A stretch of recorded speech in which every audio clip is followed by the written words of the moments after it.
दोस्तों आज की पिछले वीडियो में दोस्तों हम लोग यहाँ पे 40 नंबर क्वेश्चंस तक हम लोग क्लियर कर लिए थे। यहाँ पे 40 नंबर क्वेश्चंस तक क्लियर कर लिए थे। पित्तरस कहाँ से स्रावित होता है, तो कहाँ से स्रावित होता है दोस्तों हम लोग का, बताइए कहाँ से स्रावित होता है पित्तरस। तो पित्तरस जो है हम लोग का यकृत से स्रावित होता है। कहाँ से? यकृत से स्रावित होता है। यहाँ तक हम लोग क्वेश्चंस देख लिए थे। ये बहुत सारा क्वेश्चंस जो है इसमें दिया गया है, ये बहुत इंपॉर्टेंट है और ये अलग अलग टाइप का क्वेश्चंस भी है। आप लोग देखिएगा तो बहुत मतलब फ़ायदेमंद होगा आप लोग के लिए, ठीक है। अब हम लोग यहाँ पर नेक्स्ट क्वेश्चंस दोस्तों कंटिन्यू करेंगे, ठीक है। 41 से कंटिन्यू करेंगे। कह रहा है कि किस जीव में हीमोग्लोबिन नहीं होता। हीमोग्लोबिन जो है किस जीव में होता ही नहीं है, ठीक है। तो ये क्या हो जाएगा हम लोग का, इसका हो जाएगा बी नंबर। मक्खी में जो है हीमोग्लोबिन नहीं होता है। मक्खी में क्या होता है? हीमोग्लोबिन नहीं होता है। नेक्स्ट क्वेश्चन कर रहा है हीमोग्लोबिन की कमी से होने वाला रोग कौन सा है। हीमोग्लोबिन की कमी से होने वाला रोग जो है कौन सा है, तो ये जो है हम लोग का एनीमिया होता है। क्या होता है? एनीमिया। एनीमिया में क्या होता है? हीमोग्लोबिन का कमी हो जाता है। फिर नेक्स्ट क्वेश्चन कर रहा है दोस्तों, मनुष्य के आहार नाल में अवशेषी अंग है ना। आहार नाल में जो है अवशेषी अंग क्या हो जाता है, तो ये जो होता है हम लोग का बी नंबर हो जाएगा। क्या होता है? अपेंडिक्स। अपेंडिक्स जानते हैं ना, अपेंडिक्स क्या होता है दोस्तों? अपेंडिक्स भी होता है एक हम लोग का ये अवशेषी अंग। अवशेषी अंग उसे कहते हैं, देखिए अवशेषी अंग उसे कहते हैं अगर वो नहीं भी रहे ना तो हमारे शरीर में कोई भी इफेक्ट नहीं पड़ना है, ठीक है। उसी को क्या बोलते हैं? अपेंडिक्स, ठीक है। अगर इसको काट के भी निकाल दे तो उससे शरीर में कोई प्रभाव नहीं पड़ेगा कि मतलब हमको उसका कमी है या नहीं है, ठीक है। उससे कोई इफेक्ट नहीं पड़ता है। सबको अपेंडिक्स होता है, वो है या ना रहे उससे कोई मतलब हमारे शरीर को प्रॉफिट होने वाला नहीं है।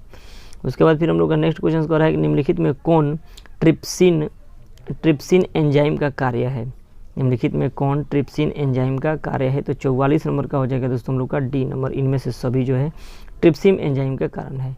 वसा का पाचन, प्रोटीन का पाचन, कार्बोहाइड्रेट का पाचन, ये जो है ट्रिप्सिन का कारण है। फिर नेक्स्ट क्वेश्चन कर रहा है कि मुख्य गुहा में आहार का कौन सा भाग का पाचन होता है। आहार का कौन सा भाग का पाचन होता है, तो 45 का हो जाएगा दोस्तों हम लोग का बी नंबर। कार्बोहाइड्रेट का होता है। क्या होता है? कार्बोहाइड्रेट का मुख्य थी यहाँ पे मुख्य गुहा में आहार का कौन सा भाग का पाचन होता है, तो कार्बोहाइड्रेट का। फिर हम लोग का नेक्स्ट क्वेश्चन कर रहा है दोस्तों कि ऑक्सीजन का वाहन कौन है। ऑक्सीजन का वाहक जो है कौन होता है, तो ऑक्सीजन का वाहक कौन सा करता है, तो आरबीसी, रेड ब्लड कार्पस जो होता है, ठीक है। रेड ब्लड कार्पस जो होता है वो ऑक्सीजन का क्या करता है? वहन करता है। फिर नेक्स्ट क्वेश्चन कर रहा है कि रक्त में शर्करा का स्तर नियंत्रित करता है। रक्त में शर्करा का स्तर नियंत्रित करता है। कौन जो है रक्त में शर्करा का नियंत्रण करता है, तो ये जो है इंसुलिन होता है, ठीक है। इंसुलिन देखिएगा, जिसको अगर यहाँ पे चिनिया रोग यानी शुगर है, जिसको भी कोई चिनिया रोग कहता है गांव में, ठीक है। और यहाँ पे किसी को भी शुगर है ना, तो वो क्या करता है, उसको इंसुलिन का हम लोग क्या करते हैं, सुई देते हैं। इंजेक्शन जो है इंसुलिन का हम लोग इंजेक्शन देते हैं उसको। उससे क्या होता है कि शर्करा का जो होता है मतलब शुगर का जो है कंट्रोल हो जाता है, शुगर। फिर नेक्स्ट क्वेश्चन कह रहा है दोस्तों कि मानव शरीर में सबसे लंबी कोशिका कौन सी है। मानव शरीर में सबसे लंबी कोशिका कौन सी है, तो 48 का हो जाएगा दोस्तों हम लोग का सी नंबर। तंत्रिका कोशिका होता है। तंत्रिका कोशिका जो होता है मानव शरीर की सबसे लंबी कोशिका है। फिर नेक्स्ट क्वेश्चन कह रहा है दोस्तों कि प्रकाश के प्रवर्तन के कितने नियम है, तो प्रकाश के प्रवर्तन के कितने नियम है, 2 नियम है। कितना नियम है?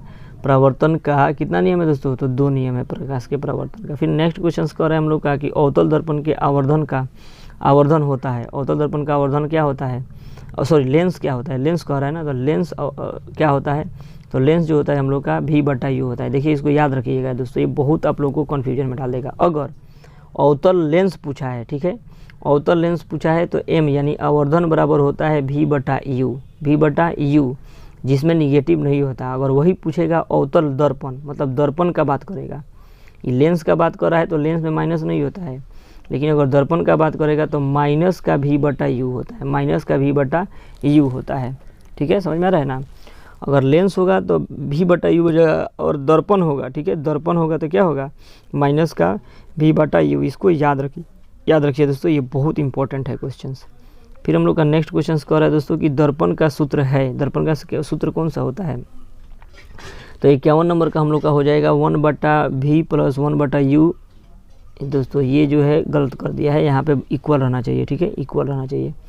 इक्वल है, प्लस की जगह पर इक्वल है। 1/V + 1/U = 1/F होता है, ठीक है। इसको याद रखिए। नेक्स्ट क्वेश्चन कर रहा है कि टिंडल प्रभाव प्रदर्शित करता है। टिंडल प्रभाव क्या प्रदर्शित करता है? तो 52 का हो जाएगा दोस्तों हम लोग का डी नंबर। 52 का डी नंबर प्रकाश का प्रकीर्णन। प्रकाश का प्रकीर्णन जो है टिंडल प्रभाव को प्रदर्शित करता है। टिंडल प्रभाव प्रदर्शित करता है, प्रकाश का प्रकीर्णन करता है। ठीक है। फिर नेक्स्ट कर रहा है हम लोग का कि कौन सा लेंस हवा में अभिसारी लेंस भी कहलाता है? अभिसारी लेंस, तो इसका क्या हो जाएगा? 53 का हो जाएगा हम लोग का बी नंबर उत्तल लेंस। देखिए अगर अभिसारी दर्पण कहेगा, यहाँ पे समझिए, अभिसारी अगर लेंस कहेगा तो अभिसारी लेंस जो है ये क्या होता है? उत्तल लेंस होता है। लेकिन अभिसारी दर्पण कहे तो अभिसारी दर्पण जो है अवतल दर्पण हो जाएगा। अभिसारी दर्पण कहे तो अवतल दर्पण हो जाएगा। समझने वाला बात है, समझिएगा, बढ़िया से समझने वाला है कि अभिसारी लेंस कहेगा तो उत्तल लेंस हो जाएगा और अभिसारी दर्पण कहेगा तो अवतल दर्पण हो जाएगा। ठीक है, इसको याद रखिए, दर्पण और लेंस में समझिएगा। फिर नेक्स्ट क्वेश्चन कह रहा है कि उत्तल दर्पण में प्रतिबिंब बनता है। तो उत्तल दर्पण में प्रतिबिंब जो है किस प्रकार का बनता है? तो बी नंबर आभासी बनता है। कैसे बनता है? आभासी। क्योंकि देखिए इतना छोटा जो साइड मिरर हम लोग लगाते हैं, कोई भी मान लीजिए बाइक में ही लगाते हैं, इतना छोटा दर्पण में हम लोग का इतना बड़ा जो है मान लीजिए गाड़ी जो रहता है, ट्रक या बस रहता है, देखिए कितना बड़ा बस रहता है, ट्रक, ये बड़ा बहुत बड़ा इसमें छोटा सा दिखता है, देखते हैं ना। तो क्या इसीलिए क्या होता है? आभासी बनता है। इसको हम लोग बता नहीं सकते हैं कि कितना बड़ा है। ठीक है, इसीलिए। फिर नेक्स्ट क्वेश्चन कह रहा है कि प्रकाशीय माध्यम कितने प्रकार के होते हैं? प्रकाशीय माध्यम कितने प्रकार के होते हैं? तो ये कितने प्रकार के होते हैं? 2 प्रकार के होते हैं। ठीक है, कितने प्रकार के? 2 प्रकार के। फिर हम लोग का नेक्स्ट क्वेश्चन कह रहा है दोस्तों कि डायनेमो परिवर्तित करता है। क्या करता है? डायनेमो जो है परिवर्तित क्या करता है? तो इसका हो जाएगा हम लोग का बी नंबर, यांत्रिक ऊर्जा को विद्युत ऊर्जा में, यांत्रिक ऊर्जा को विद्युत ऊर्जा में परिवर्तित करता है। फिर हम लोग का नेक्स्ट क्वेश्चन कह रहा है दोस्तों, नेक्स्ट क्वेश्चन कि इलेक्ट्रॉन पर आवेश होता है। इलेक्ट्रॉन पर आवेश क्या होता है? तो ये जो होता है, देखिए हमेशा याद रखिएगा कि इलेक्ट्रॉन जो होता है हमेशा निगेटिव में होता है। ठीक है, निगेटिव में होता है तो माइनस का 1.6 × 10⁻⁻19 कूलम होता है। माइनस का 1.6 × 10⁻⁻19 कूलम होता है, एक इलेक्ट्रॉन पर आवेश होता है। ठीक है। फिर हम लोग का नेक्स्ट क्वेश्चन कर रहा है खिलौनों में किस खेल का उपयोग होता है? खिलौनों में किस खेल का उपयोग होता है? तो 58 का हो जाएगा दोस्तों हम लोग का ए नंबर, सूखा सेल में, सूखा सेल का जो है प्रयोग करते हैं हम लोग खिलौने में। फिर नेक्स्ट क्वेश्चन कर रहा है कि कार्य करने की क्षमता को क्या कहते हैं? तो कार्य करने की क्षमता को हम लोग क्या कहते हैं? ऊर्जा कहते हैं। कार्य करने की क्षमता को हम लोग ऊर्जा कहते हैं। हमारे पास ऊर्जा है तभी ना हम लोग कार्य करते हैं, तो कार्य करने की क्षमता को क्या कहते हैं? ऊर्जा। ठीक है। उसके बाद नेक्स्ट क्वेश्चन कह रहा है दोस्तों हम लोग का 60 नंबर कह रहा है कि निम्न में से कौन विस्थापन अभिक्रिया का एक उदाहरण है? विस्थापन अभिक्रिया का एक उदाहरण है। तो 60 नंबर का हो जाएगा दोस्तों हम लोग का, 60 का हो जाएगा क्या चीज़? सी नंबर हो जाएगा, 60 का सी नंबर। निम्नलिखित में से कौन सा विस्थापन अभिक्रिया का एक उदाहरण है? तो Fe + CuSO4 का डैश देंगे तो FeSO4 + Cu क्या हो जाएगा? विस्थापन। कहने का मतलब देखिए Fe है तो Fe है यहाँ पे, लेकिन यहाँ पे क्या होगा? SO4 जो है क्या होगा? विस्थापित हो गया, तो SO4 यहाँ पे आ गया और Cu क्या हो गया? अकेले हो गया। तो ये कौन सा अभिक्रिया है? विस्थापन अभिक्रिया का यही उदाहरण है और कोई नहीं है। ठीक है, ये जो है हम लोग का वियोजन अभिक्रिया हो जाएगा। क्यों? हाँ, वियोजन अभिक्रिया, क्योंकि यहाँ पे बढ़ जा रहा है। ठीक है, बढ़ जा रहा है। ये हो जाएगा हम लोग का संयोजन अभिक्रिया। संयोजन अभिक्रिया क्या हो रहा है? देखिए ये 2 पार्ट में है, ये 1 पार्ट में हो गया, और ये जो है हम लोग का क्या हो जाएगा? द्विविस्थापन अभिक्रिया। क्योंकि यहाँ पे क्या हो रहा है कि यहाँ पे देखिए, यहाँ पे क्या हो रहा है कि ये जो है N है, Cl जो है देखिए इसमें आ जा रहा है, Cl किस में आ जा रहा है? इसमें आ जा रहा है, और OH क्या है? इसमें आ जा रहा है। तो ये तो डबल विस्थापन अभिक्रिया हो जाएगा। ठीक है। फिर नेक्स्ट क्वेश्चन कह रहा है सिल्वर क्लोराइड का रंग होता है।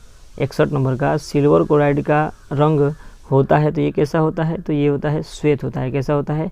श्वेत होता है। फिर नेक्स्ट क्वेश्चन कह रहा है निम्नलिखित में लवण कौन है? निम्नलिखित में लवण कौन है? 62 का हो जाएगा हम लोग का बी NaCl हो जाएगा। क्या हो जाएगा? NaCl। फिर नेक्स्ट क्वेश्चन कह रहा है तुतिया नीला थोथा का अणुसूत्र है। तुतिया यानी नीला थोथा का सूत्र क्या होता है? तो CuSO4 5H2O होता है। ठीक है, CuSO4 5H2O नीला थोथा होता है। फिर हम लोग का नेक्स्ट क्वेश्चन कह रहा है दोस्तों, नेक्स्ट क्वेश्चन की गंधक की परमाणु संख्या है। गंधक का परमाणु संख्या कौन सा होता है? तो 16 होता है। गंधक का परमाणु संख्या 16। फिर नेक्स्ट कह रहा है कि अधातु के ऑक्साइड होते हैं। तो अधातु के ऑक्साइड क्या होते हैं? अम्लीय होते हैं। याद रखिए, अधातु का ऑक्साइड 65 का हो जाएगा दोस्तों हम लोग का बी नंबर। देखिए इसको याद रखने का तरीका क्या होता है? अधातु का ऑक्साइड क्या होता है? अम्लीय होता है। यानी अधातु अम्लीय, अधातु अम्लीय, धातु क्षारीय, धातु क्षारीय। याद रखिएगा, धातु का क्षारीय होता है और धातु का अम्लीय होता है। फिर नेक्स्ट कह रहा है कि कार्बन है, कार्बन क्या है, 66 नंबर का हो जाएगा बी नंबर। कार्बन क्या है, एक अधातु है। कार्बन क्या है, एक अधातु। फिर नेक्स्ट कह रहा है कि निम्नलिखित में कौन सा असंतृप्त हाइड्रोकार्बन है, निम्नलिखित में से कौन सा असंतृप्त हाइड्रोकार्बन है। तो इसका क्या हो जाएगा दोस्तों हम लोग का सी नंबर, C2H4 हो जाएगा। क्या हो जाएगा, C2H4 हो जाएगा। फिर हम लोग का नेक्स्ट क्वेश्चन कह रहा है कि एरोमेटिक हाइड्रोकार्बन है, एरोमेटिक हाइड्रोकार्बन है। तो 68 नंबर का हो जाएगा दोस्तों हम लोग का सी नंबर, 68 नंबर का सी नंबर C6H6 एरोमेटिक हाइड्रोकार्बन होता है। फिर नेक्स्ट कह रहा है कि निम्नलिखित में कौन अक्रियाशील गैस है, निम्नलिखित में कौन अक्रियाशील गैस है। तो helium, helium, neon, argon, जेनन, krypton, है ना, radon. Helium, neon, argon, जेनन, krypton, ये सब जितना भी है ये क्या होता है, ये जो है हम लोग का अधातु है। क्या है, अधातु। ठीक है, इसको याद रखिए। फिर नेक्स्ट क्वेश्चन कह रहा है कि निम्नलिखित में कौन उपधातु है, उपधातु इसमें से कौन सा है। तो 70 नंबर का हो जाएगा दोस्तों हम लोग का क्या चीज़, 70 का बताइए क्या हो जाएगा, उपधातु कौन सा है। तो इसमें उपधातु हम लोग का यानी उपधातु निकेल, कॉपर, है ना, ये हो गया और ये हो गया, इसका ऑप्शन नंबर। तो 70 का हम लोग का क्या होगा बताइए दोस्तों। तो 70 का सी नंबर होगा SB। SB को क्या बोलते हैं, SB को देखिए हम भूल रहे हैं, SB को क्या बोलते हैं। चलिए इसको याद रखिएगा, तब तक आज जिसको पता होगा वो कमेंट में लिख दीजिएगा। ठीक है। फिर नेक्स्ट क्वेश्चन कह रहा है कि पौधों में श्वसन होता है, पौधों में श्वसन किस प्रकार होता है। तो पौधों में श्वसन किससे करते हैं, तो पत्तियों से करते हैं। किससे, पत्तियों से। 71 नंबर का क्या हो जाएगा, बी नंबर। फिर नेक्स्ट क्वेश्चन कह रहा है निम्नलिखित में स्वपोषी कौन है, निम्नलिखित में स्वपोषी कौन है। तो हरे पौधे जो है क्या होते हैं, स्वपोषी होते हैं। फिर नेक्स्ट क्वेश्चन कह रहा है कि कौन सी बीमारी श्वसन तंत्र संबंधित है, कौन सी बीमारी श्वसन तंत्र संबंधित है। 73 का हो जाएगा दोस्तों हम लोग का बी नंबर, 73 का बी नंबर। निमोनिया जो है बीमारी श्वसन तंत्र से संबंधित है, निमोनिया। ठीक है, एक होता है देखिए निमोनिया जो है श्वसन तंत्र से संबंधित है, और एक होता है एनीमिया। तो एनीमिया में क्या होता है, एनीमिया में होता है हम लोग का ब्लड का कमी हो जाता है, एनीमिया में ब्लड का कमी हो जाता है। और निमोनिया में क्या होता है, निमोनिया में क्या होता है, इसमें श्वसन संबंधित बीमारी हो जाता है। निमोनिया में क्या होता है, श्वसन संबंधित बीमारी। फिर नेक्स्ट क्वेश्चन कह रहा है दोस्तों कि एंड्रोजन है, एंड्रोजन है। तो इसका क्या हो जाएगा, 74 का हो जाएगा दोस्तों हम लोग का ए नंबर, नर हार्मोन है। एंड्रोजन क्या है, नर हार्मोन। फिर नेक्स्ट क्वेश्चन कह रहा है कि रुधिर ताप नियंत्रित होता है, रुधिर जो है ताप नियंत्रित होता है। तो 75 का क्या हो जाएगा दोस्तों, 75 का हम लोग का हो जाएगा सी नंबर हो जाएगा। ठीक है, एड्रिनल द्वारा होता है, रुधिर चाप नियंत्रित होता है, एड्रिनल द्वारा होता है। फिर नेक्स्ट क्वेश्चन कह रहा है दोस्तों कि एक लिंगी पादप का उदाहरण है। तो एक लिंगी पादप का उदाहरण कौन सा होता है, तो एक लिंगी पादप का उदाहरण जो होता है हम लोग का पपीता होता है। क्या होता है, पपीता। फिर हम लोग का दोस्तों नेक्स्ट क्वेश्चन कह रहा है कि निम्नलिखित में कौन मादा जनन तंत्र का भाग नहीं है, निम्नलिखित में कौन मादा जनन तंत्र का भाग नहीं है। तो 77 का हो जाएगा दोस्तों हम लोग का सी नंबर, शुक्रवाहिका जो है मादा जनन का नहीं है, ये जो है क्या है पुरुष जनन का, जनन तंत्र का होता है। ठीक है। फिर हम लोग का नेक्स्ट कह रहा है दोस्तों कि द्विखंडन होता है, किसमें होता है द्विखंडन।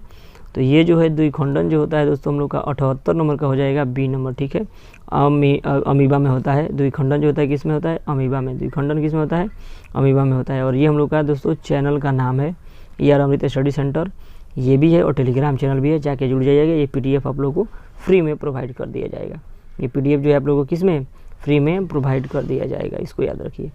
नेक्स्ट क्वेश्चन कह रहा है दोस्तों कि टेस्टोस्टेरोन स्रावित होता है, किससे होता है, तो वृषण से। टेस्टोस्टेरोन किससे होता है, तो वृषण से होता है। फिर नेक्स्ट कह रहा है कि मस्तिष्क का वजन कितना होता है हम लोग का, मनुष्य का मस्तिष्क का वजन कितना होता है, 1400 ग्राम होता है। कितना, 1400 ग्राम या 1.4 ग्राम यानी 1400 ग्राम होता है। ठीक है, तो इस तरह दोस्तों हम लोग आज की इस वीडियो में दोस्तों 40 क्वेश्चंस हम लोग फिर कंप्लीट किए। ठीक है, कितना क्वेश्चंस, 40 क्वेश्चंस कंप्लीट किए।